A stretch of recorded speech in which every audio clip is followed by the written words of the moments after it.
3, 2, 1. Hey there, spiritual dope. I am on here today with my man, Mr. The Positive Side, Mr. Check out my book, Jeremy Todd. Jeremy Todd is a motivational speaker. He is an influencer. He is a legend, not only in his own mind, but in mine as well. I'm so excited to have Jeremy here. If you've been a long time listener to me, and you followed me through 3 podcasting, you know that Jeremy's kind of a regular. But you'll know that Jeremy was. God, Jeremy, I gotta say, like, you were like the first, right? Yeah. The first, yeah. and it's funny.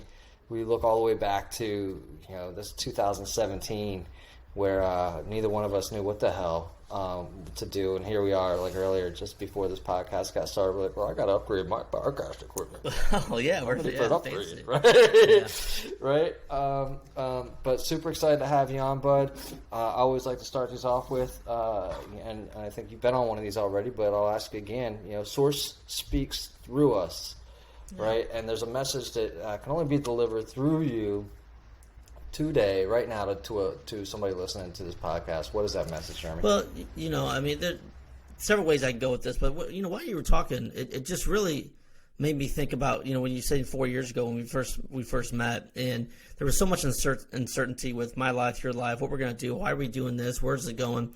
The biggest message for me, and it's really coming through right now when we're having this conversation, is that we just never really gave up. We just kind of kept going, and it wasn't like.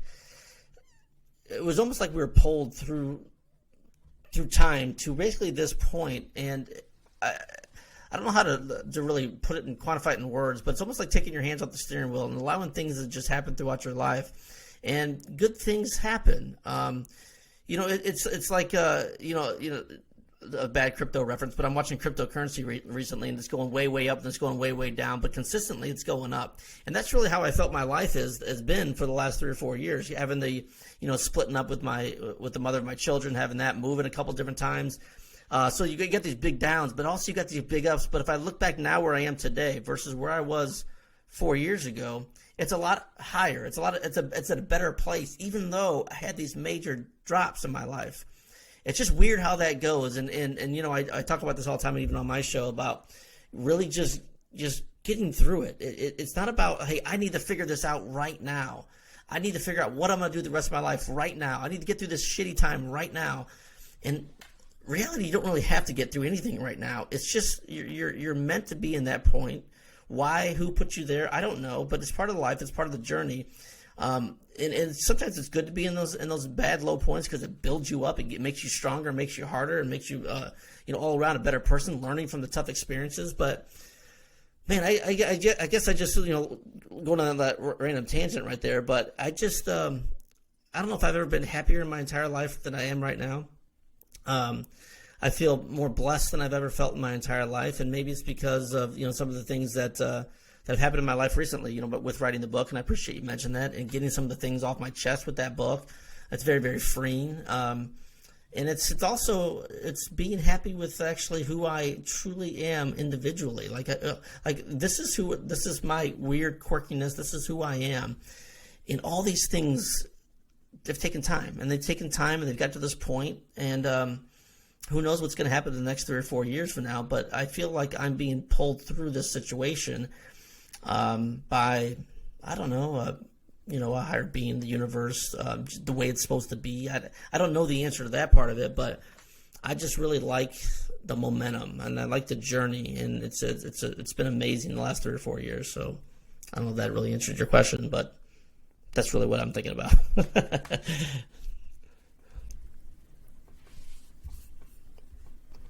Trying to figure out this new setup, right? I'm just trying to press the right buttons.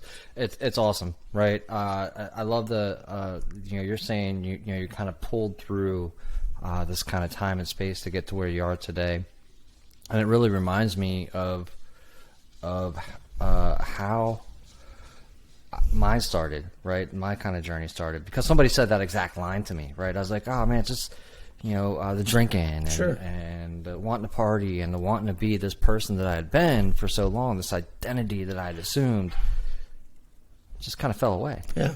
right? And he goes, once you you fall into the space, you get. Well, while you're messing with the banging on there, but this is the other thing popped in my head too when you were mentioning that. I listened to a podcast just before I got on, and when I'm driving around town, and it was a Jocko Willink podcast, and he had Dakota Meyer on. Who's a Navy SEALs, and he's telling these stories. And one of the things he also mentioned was, how lucky he is to have a support group, and not a support group to where, hey, I'm mad and this is bullshit, and have someone say, yeah, you're right, or no, maybe the support group's more like, you're wrong, Jeremy, you're full of shit, you're not right. And I'm like, oh yeah, well maybe I have people like that in my life, like you, like a Donnie Tuttle, like Lisa Archer, and I never had these people. I've got friends in my life for a long, long time that have been lifelong friends, but what's helped me tremendously is having these people that I can pull from and talk to and be 100% vulnerable and honest with them. Hey, I suck at this. This is where I need help at. This is where, this is what's going through my mind right now. Can you help? Let's talk about these things. But the biggest thing about that and having those relationships is actually being not only honest with the other people that you're talking to, but being honest with yourself and checking that ego at the door and understanding it. The only way I'm going to really truly get out of the funk or truly get better is if I'm 100% authentic and 100% vulnerable with the person I'm having the conversation with. And I've been very, very blessed over the last 3 or 4 years to have those people. And that's made a huge difference in my life, maybe more than anything, is to fall on that support group, these people from all around the country. I mean, hell, you said you're in Pennsylvania and I'm in Indiana, and Donnie's in Florida, Elise is in, she's in Georgia. I mean, we got people all over the country now, and that's made a big impact for me in my life. And the most important thing about it, again, is that I've taken action towards that. I haven't just sat there and say, oh, woe was me. I'm like, you know what? I'm going to call these people. I'm going to go reach out to them and then tell them what I'm thinking, because we can all sit in our worries and our doubts and our fears, and we can stay there forever. But until we actually reach out and say, you know what, I'm tired of this shit. This is not who I am. That's not my authentic self. I need help, and actually take action and get the help. That's what's made the biggest impact for me in my life as well. It's just the authenticity of who I truly am, and saying that, hey, I need help. I mean, that's one of the most powerful words in the world, is when you tell somebody that, hey, I need your help, No, you're right. It's well, I want to kind of call attention to this idea that, and you had him on, right? You had Paresh on. Oh, yeah. The idea of the lifters, yeah. Right? It's not so much of getting this group around you of people that, I think there's a difference between like some people that you hang out with and some people that support you, there right? Is, yeah. Like you've got this list of people that are supportive. And I don't even think they're calling you on your shit. They let you kind of step in it, right? They let you. You're like, hey, this is what I'd like to go do. If you're having a conversation with Elise, if you're having a conversation with Donnie, and you're like, hey, this is what I'm gonna go do. They say, they might give you a gut check. They might ask you a couple questions, but in the end, they're gonna be like, well, if you feel like that's what you need to do to make this progress for who you are. Yeah, go for it. How can I support that? Like, what can I do? Do you need introductions to somebody? Do you need a brand manager? Do you need any of that stuff? Right? Like, how can I help you? What do I have that can help you to become who it is that you're looking to become? And I think that there's the difference between those people who are supportive. Those are the people that we're talking about versus people that you hang out with. Because there's people that you hang out with. Oh, right? Sure. To just hang out with. Sure. To just hang out with, and those people, like, if I'm sharing a couple pieces out of your book, right? Like, some people that you might just hang out with would be the couple of people that, like, back in the day, to smoke some weed with you, right? Yeah. Like, they're just like, all right, you know what? This is what we're doing today, right? And that's it. But those aren't the people that are going to be the ones that elevate you. Yeah, it's funny. I asked a question on my podcast the other day of, I forget who I was talking to. Oh, I know who I was talking to. It's the founder of Brand Builder, not Brand Builders. Doesn't matter. Actually, that show will be out tomorrow. But I asked him, do you still hang out with the people you grew up with? And you know, it's interesting when you ask successful people that like that. It's most of the time the answer is obviously is no. You know, and I don't hate on these people. They're friends, and you've kind of developed who I was as a child, which has made me who I am today. Which, you know, I don't hold any grudges, or I'm not upset with them. It's just over life and different experiences, you become different types of people, and then you begin follow, you know, the old Jim Rohn, you're the average of the 5 people you hang out with. You know, you start attracting different people with similar mindsets that, you know, I can't have conversations like you and I are going to have, like we've always had with, you know, my buddies from the old neighborhood. You know, it's just not going to happen because they don't see that. They're not,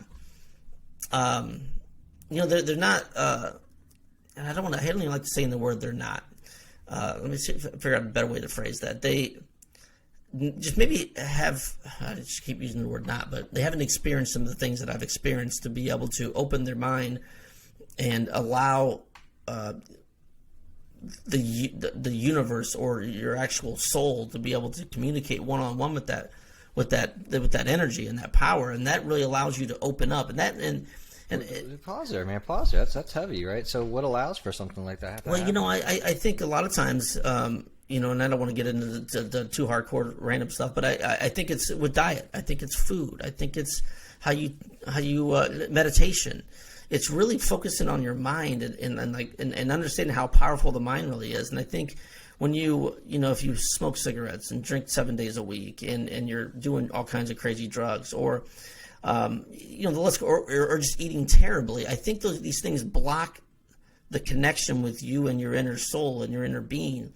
The more cloudiness that is there, it's just like, it's almost like I see these people and they're just going through life, going through the motions, and they're not really connected to that source energy. And to be honest, I don't know what that source energy is either. I don't. It's hard for me to grasp my small mind around that, but I can feel that the energies when I walk into a room. I can feel that energy, a positive energy or a negative energy. And I say with my youngest daughter, my only daughter, Mia, I think she's extremely clairvoyant. I think she can feel energies better than anyone I've ever met my entire life. We could walk into a building and just like, Dad, I just don't like the energy here. I'm like, all right, let's go. You know, to be able to be in touch with that power that is within all of us is something that is, number one, a lot of people don't even understand it, don't even know that it's there, which is a problem. I think it's a problem with society and communication and growing as a one big, you know, as a population, we all grow together, and I think that's a problem that slows the evolution and the growth of a society in general. But you know, when I go back and talk about my daughter, and she can look at somebody and say, you know, that person, I really like that person's energy. And can I ask you this, Jeremy? Let me ask you this, right? Like, and do you feel maybe that has something to do with you fostering that in your child and not saying no to her being able to pick that energy up? Sure. So I guess I'll take it a step further. Is it that we all kind of have that innate connection, right? And instead of it being fostered in us, it was kind of like shunted away. It was like, hey, you know what?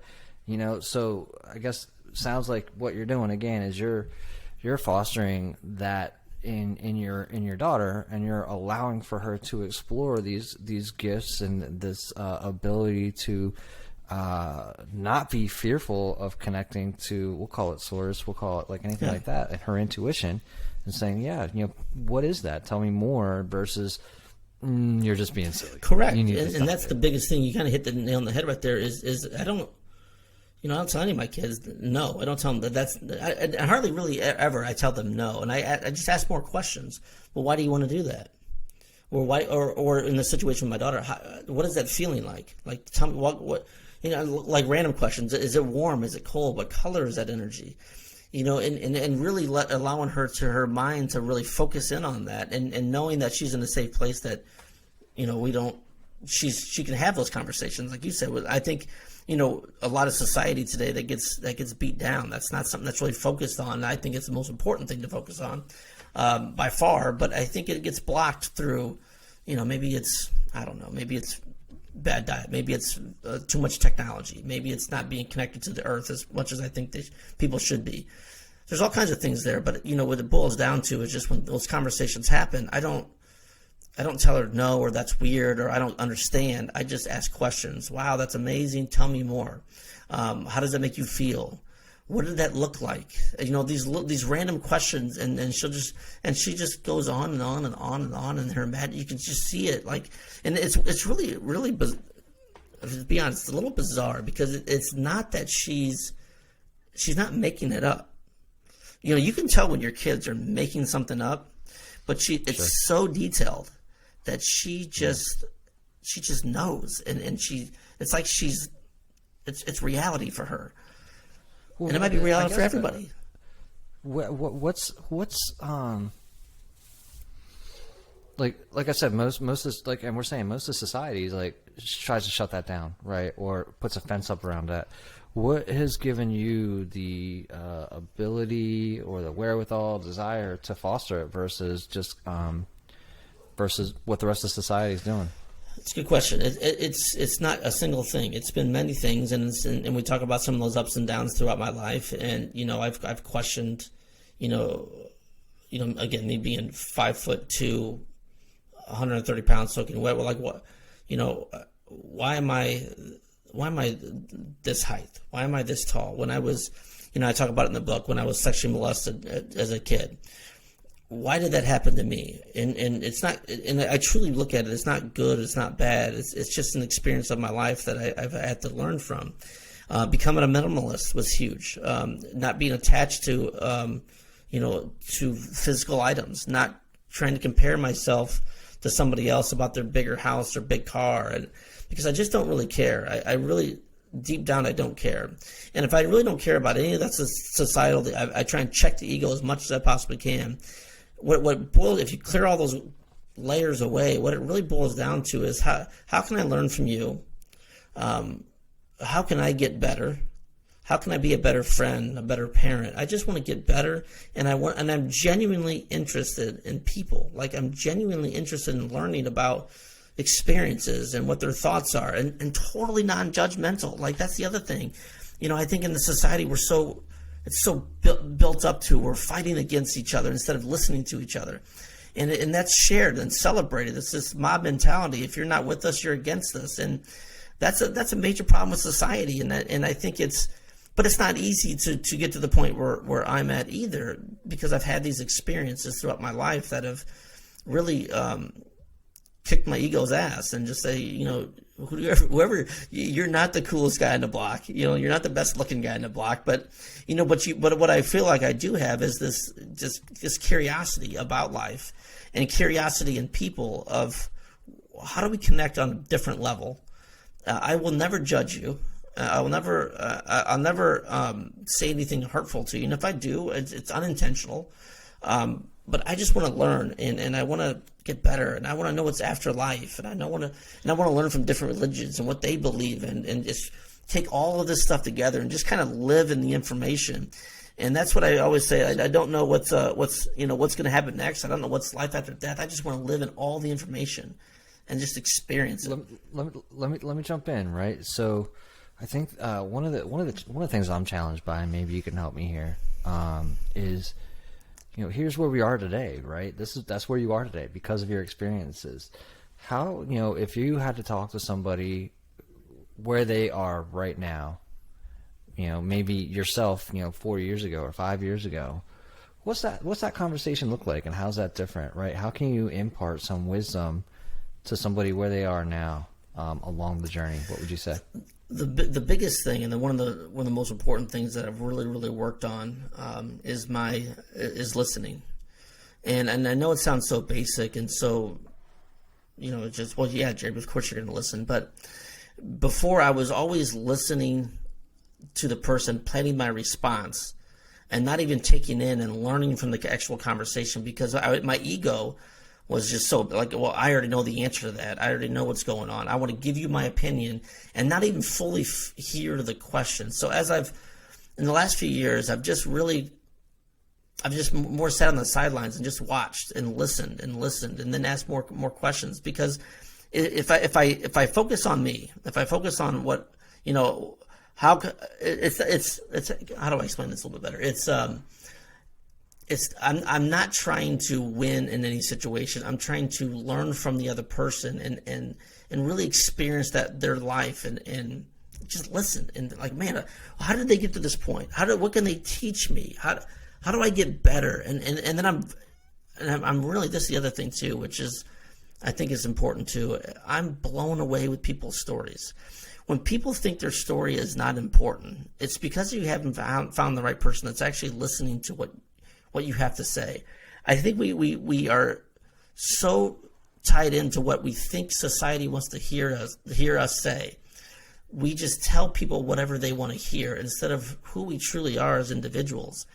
And I think when you start asking different questions to people that they've never been asked before, it's amazing how people just start opening up and telling you they're all these goals and dreams that they have that they've maybe never told anybody, and they feel so much better with the conversation. I feel so much better with the conversation, but it all started with really truly being interested in the other person and checking the ego and just listening and being fascinated with their story, because everyone has an amazing story.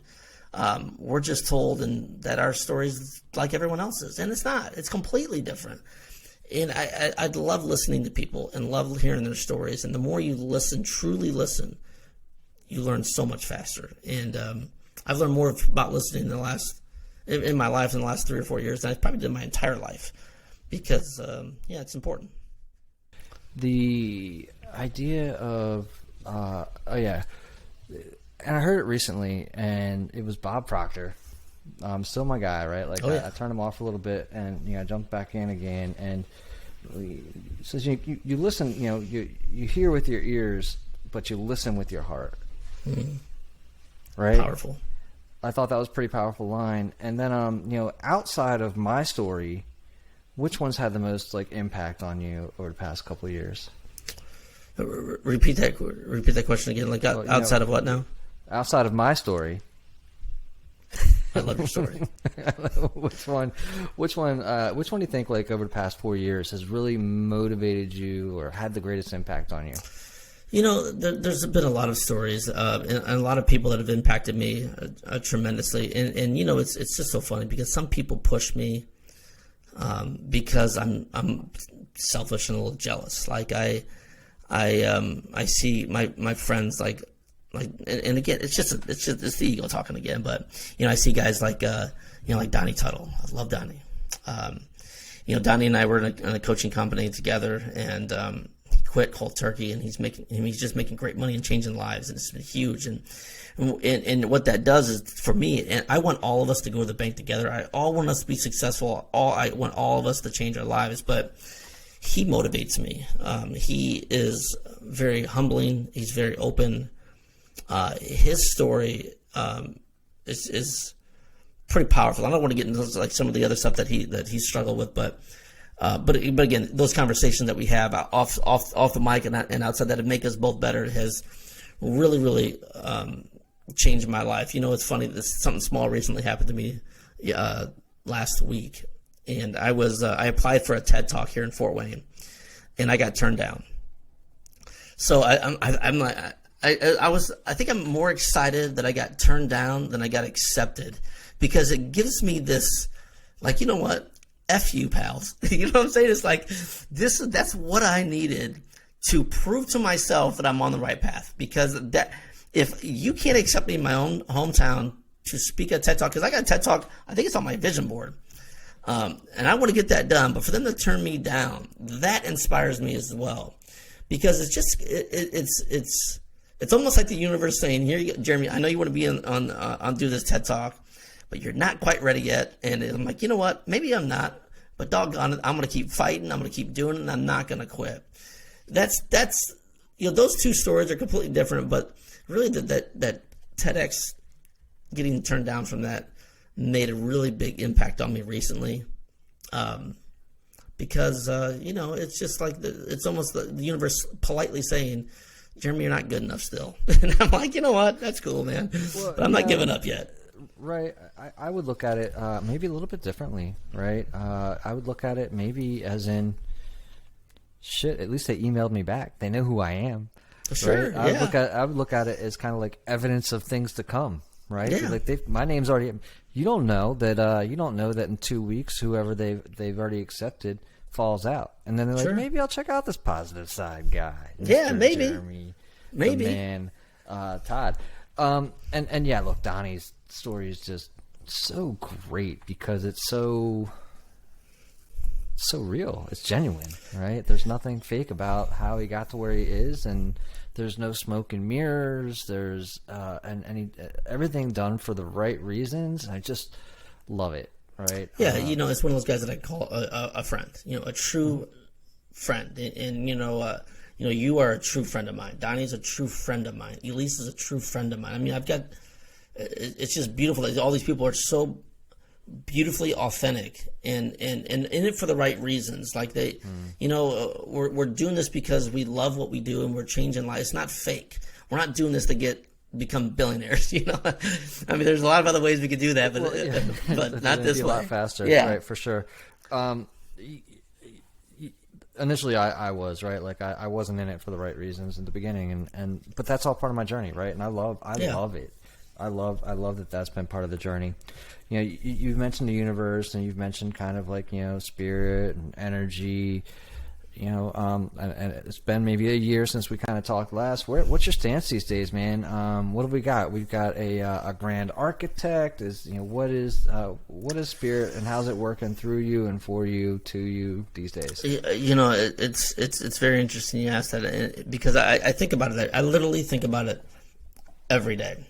And it's weird, like, when I was born and raised Catholic, so sometimes when I found comfort when going through my 20s and early 30s of praying at night, praying to a God that the white bearded guy, and as that kind of evolved and I kind of got away from all aspects of any kind of like a structured religion, completely gone out of that.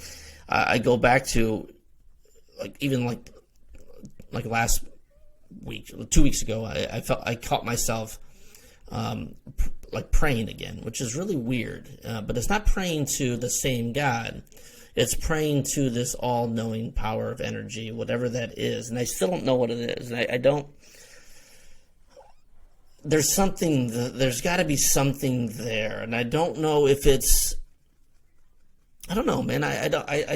Why? Why has there got to be something there, right? I mean, I don't know. Yeah, I had a guy on there talking about a few weeks ago, and he's got something retreats, Behold retreats, and he specializes in psilocybin and ayahuasca. And I asked him, is there life after death? Is there a God? And he said unequivocally, 100% yes. And as you go through these different journeys of these mind-altering experiences, you see that how much more is actually out there, and we live, in this one dimension of whatever my quote-unquote reality is. However, when you take mind-altering drugs, you realize that there are so much more going on within the brain, within this universe, within this realm. And again, it goes back to, it's just so gigantic. Like, how do I even comprehend that? And I not to go on a tangent, but even like space and time continuums, there's theories of, every black hole has a million other galaxies and universes with a million other black holes in them, and that continues to go on forever and ever, infinity.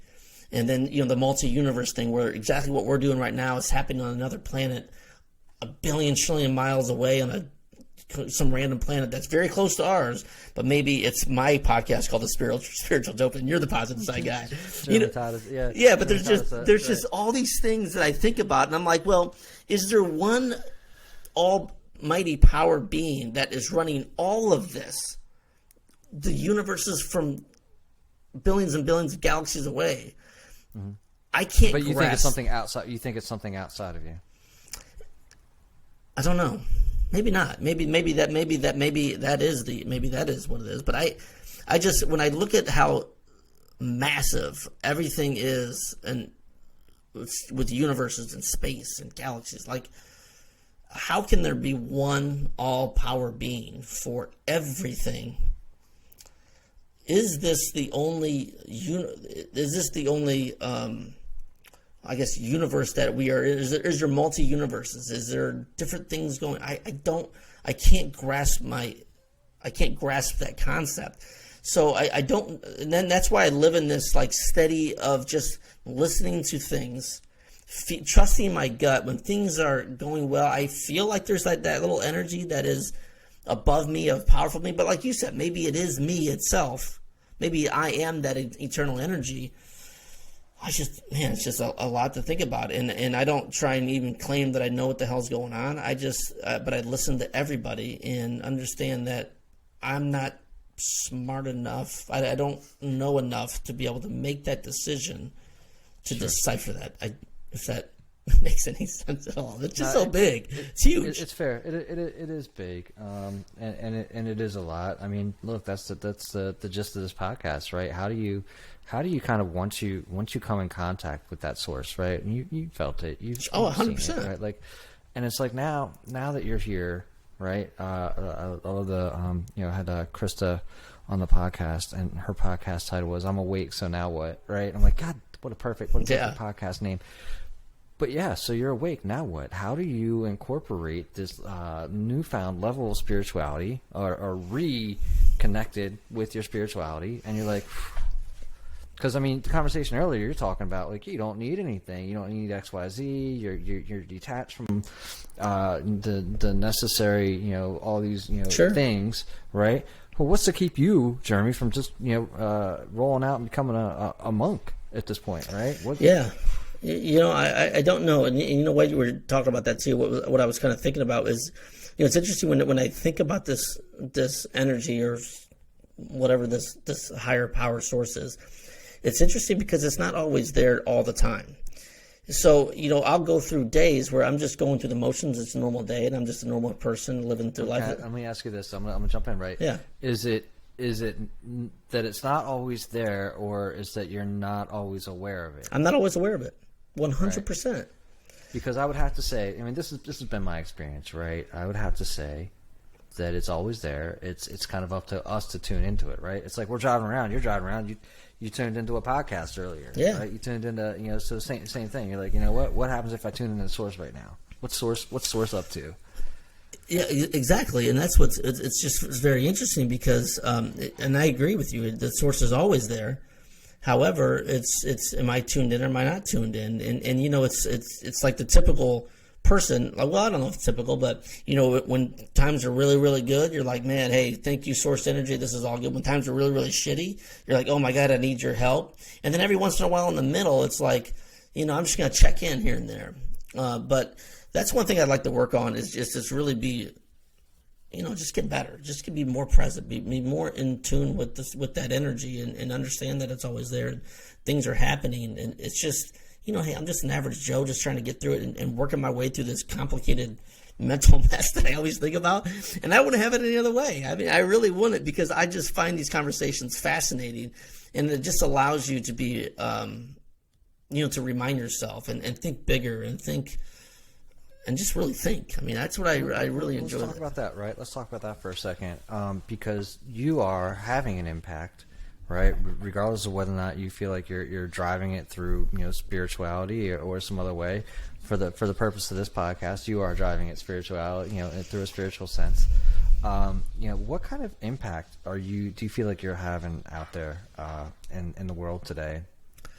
It's a great question, because the first answer is, I don't know. It's just it helps the ego. Like, I know I'm making a big impact out there, and you got to give yourself permission to say that you are making a big difference, and it's okay. It's okay to say that. And I've worked really, really hard on that, because you and I had a conversation about 2 years ago that made a big impact on my life, and it's very similar to what we're talking about here in that question, because we talked about how I used when I'd go to Chipotle. I haven't been there in forever, and I'd always buy the person behind me lunch, and I'd want to run out before they could actually acknowledge that I bought them lunch, because I wasn't accepting that time of gratitude. Like it's okay to have someone thank you for that, And so when you ask a question like that, it just makes me go right back to that question that you've asked me. So that's made a huge impact on my life, and I've actually shared that story about 1,000 times, because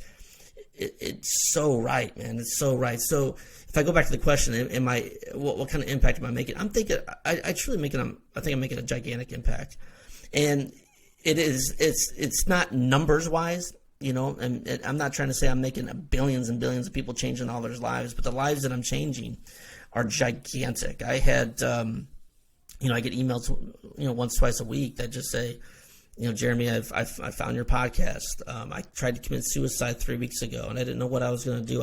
Luckily I didn't succeed at doing that, and then I stumbled across your podcast and how it's made such a big impact in my life in such a short amount of time. So when you talk about making an impact with that person, that one person's life, and I know there's more out there, and I've got stories and emails which I still save because it makes me feel good. But that one person, I mean, is that person going to have another? It was a younger person, I think mid-20s. Maybe that person. That's worth it all. That's worth it all, right? It's all worth it, man. It's all worth it, bro. It's funny because you says you don't feel like you're touching maybe billions or millions, but if you think about it, right, throughout the course of at least 4 years now, with each person that listens, throughout the past course of 4 years, how many people have they talked to and interacted with, and that network kind of that force multiplier effect over time. I'll bet you by now, you've impacted at least 1 billion. Yeah, and that's a good point too, because you never know the old butterfly effect and how it's affecting people down the road. And like even that young lady reaching out to me, man. I mean, who's to say she has a beautiful family, has a couple kids after that, and then changes her life and has these kids that go out and change the world. You just never know. Be changing the world, right? Like you don't know. You don't know. So if we're talking about somebody or something, and I got to imagine that at a certain point you were pulled through like your insides, right, for your gut feeling to do your podcast, right? You were pulled to you're like, I got to get on the mic. Yeah. Right. What do you think inspired that? What drove that? It was really it was the opportunity to make an impact. I'm a firm believer that we all have this message. We all have this message, and I have been blessed with the gift of gab to tell my stories and be 100% authentic, to allow people that have going through the same things, that have gone through the same things, to say, hey, it's okay that I went through these things. And I talk about it when we talk. I'm not trying to do a cheap plug, but in the book, I talk about me when I was a younger. Yeah, that's right. Getting molested from a friend. And there are so many people that this has probably happened to that have lived with this. Now, when I put the book out, and I had even another family member reach out and said, this is a completely different situation, and she said she went through the same exact thing. I have been blessed with the gift of gab, and I've been blessed with the confidence and the, I don't know if you want to call it arrogance, to say that I just don't give a shit what anybody else thinks about me. I truly don't. I truly don't give a shit. And if that's true, and I know this ability that God, higher being, whatever you want to say, has given me this opportunity, if I don't take advantage of it, what negative impact would that it made on the world and the lives that I should have changed that I never did? It's like where's the most successful place in the world? It's the cemetery, because we die with these ideas in our mind and never put them out there. And I wasn't going to allow that to happen. The podcast started out originally just I knew this message needed to get out.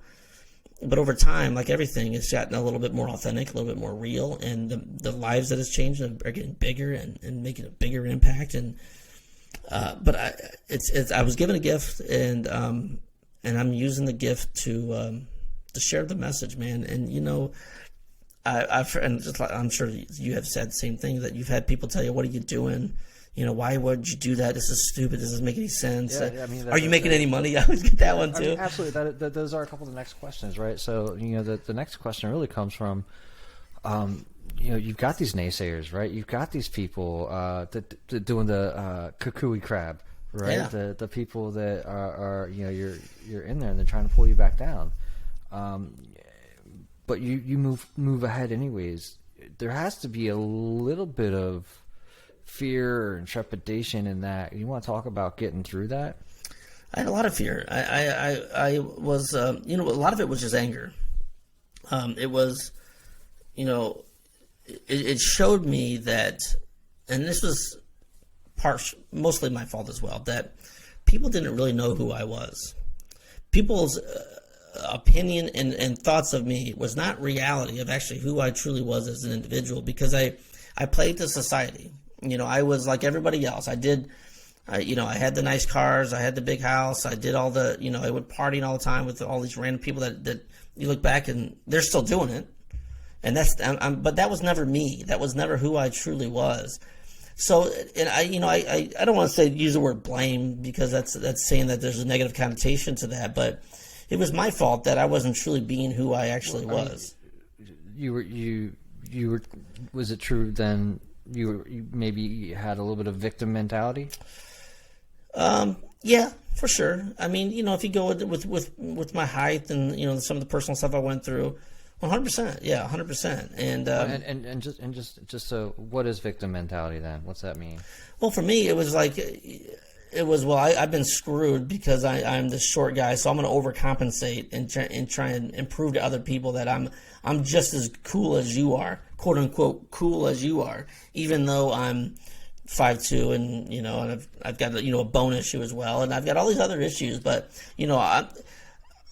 it was almost like I had to prove to others and not prove to myself that I was worthy, and that was it's still something I probably still struggle with. I can't believe I just said that out loud, because that makes a lot of sense to me now that I just said that out loud. That I tried to prove to others who I was instead of proving to myself who I actually was, and I think when I accepted that. And really, man, hey, I'm 40. I'll be 43 here in a couple months. I probably haven't accepted that until I was probably 38, 39. But that's my journey. How long it took me. It's not right, wrong, or indifferent, but that's how long it's taken me to get to this point now in my life that I just I'm happy with who I am. I gotta wonder sometimes if that's just not the natural evolution. That's when it's supposed to happen. Right? Yeah. Like it's just, I was listening to something the other day, and I forget exactly what it was, but you can't rush that kind of thing, right? You can't force it, yeah, right? And you can't time it, but you can get pretty close to the timing. Yeah. So then give me we're spiritual dope, right? So give me an idea of what's a hit of kind of spiritual dope for you. What is a hit for spiritual dope for me? So spiritual dope is just when you're feeling connected to source, right? So what's one of your hits? By far, this is the one of the most. I love this time of year. This time of year? Yeah, this time of year, and reason being is when I can walk outside and I can walk barefoot in my backyard, and I can be 100% connected to actually connected to nothing. But connected to myself and the planet and the birds and the bees and the flowers and the wind, and that you get euphoric. I mean, I get chills just thinking about it, because that's what life really is. That's like the basis of reality of life. And when you walk back into the house or get back into the car, it's like you're right back into society, and you're like, it's just a different world. Years ago when I was in California, one of the greatest things I did, and I'll never forget this, is I watched the sunset for 30 straight days in California. And I would go out on this little bench, and there was, the sunset would set over this little valley. And, I'd always look at all the different colors and and just how beautiful it was. And I would sit there and meditate. I would just take deep breaths in and breaths out and be present in that time. That's when you talk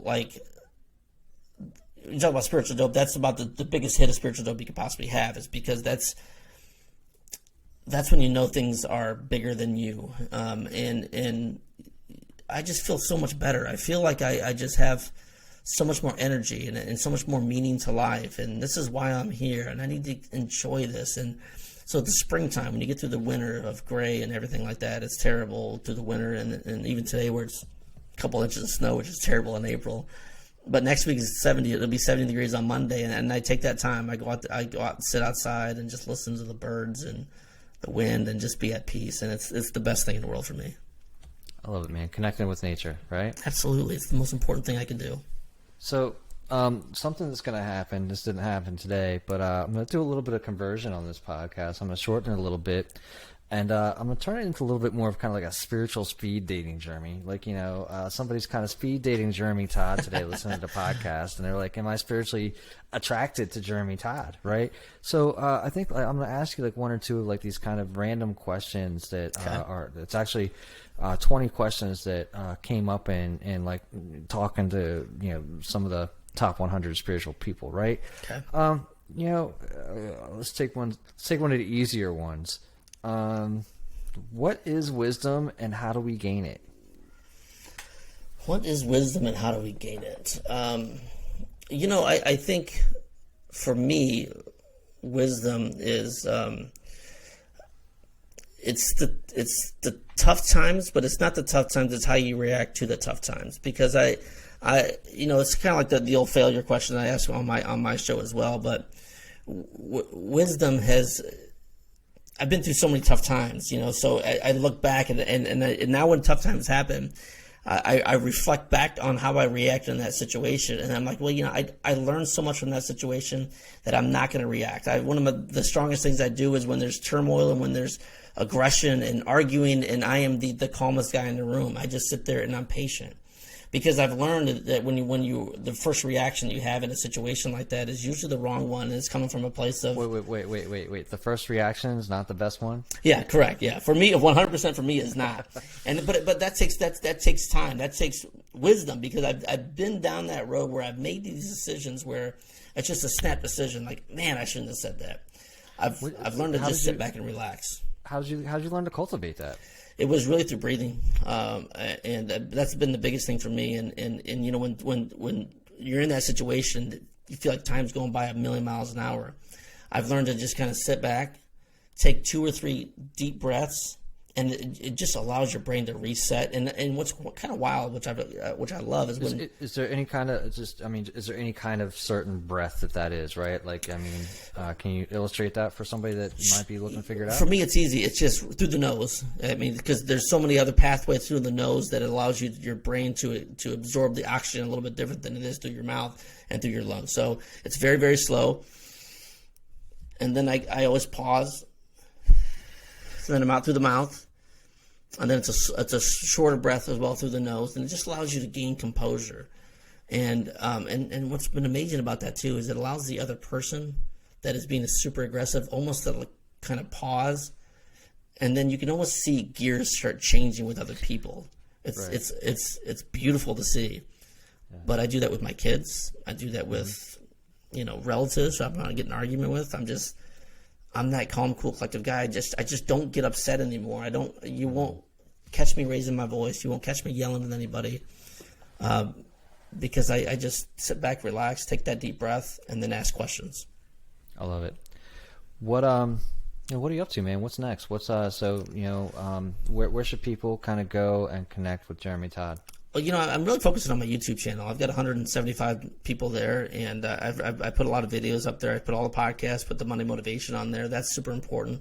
Instagram's been great for me as well. And the biggest thing for me is I've signed. There's been a few people that have come on to the coaching program recently, and it's interesting. And I always tell the clients that come on, hey, this is all mindset coaching. And I know there's all kinds of different labels for coaching. And that's something that I always struggle with. Like, am I a sales coach? Am I all the other cliche words for coaching. And then I think it waters it down a lot. But I think as over time that when you listen to the podcast and you know how focused I am with mindset and gaining this knowledge, and the people have started reaching out to me, working one-on-one with me. And it's not only changed my life, but it's changed other people's lives as well. And, down the future, I'm excited to work with more people. That's always fun. So, you can always find me on YouTube and Instagram and, LinkedIn and all the other places. But I think one-on-one is probably the best. You always shoot me an email, jeremy@jeremytodd.com. And if you got questions, hopefully I got the answers. And where can I find your podcast? I'm everywhere. iTunes, Stitcher, Pandora has actually been great. I've had 5 or 6 people in the last 2 weeks reach out to me and say, I found your podcast on Pandora. So it's just searching Jeremy Todd. You'll be able to find me really, really quickly. Also on iTunes, you can find me quickly there. But also, keep in mind on my Facebook page, I put all the videos up there. You'll be up there here in about a week or so. It's going to be great.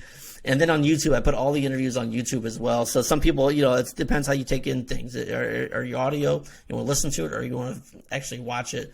There's several different ways to catch the podcast as well now. But, man, it's going better now than it's ever been, and I'm just excited about the future. Now, I think that's fantastic. I think what you're illustrating is persistence and passion in action, right? Yeah. You've decided to continue with this thing, and what I love is that you've continued it throughout the quote unquote bad times, right? Yeah. The tough times, and they say that that's kind of where the character shows up. The character of a man or a person doesn't show up in as much in the good times as it does the bad times. Right? 100%. So I appreciate that you've been able to maintain the podcast, continue to look for the positive elements. And from my perspective, positive doesn't mean like, hey, this is all sunshine and roses. Positive means how do we make progress from this point that we're at today, right? So I appreciate you leading the way. I appreciate your friendship over all these years, and just being able to have these conversations. And I'm really proud of you, bud, for getting your book out, The Positive Side, How I Overcame Bullying, Bankruptcy, and a Bad Attitude and Found My True Identity. So good. So, brother, thanks so much for being Thanks, on today. Tommy. Appreciate you. Love you, brother.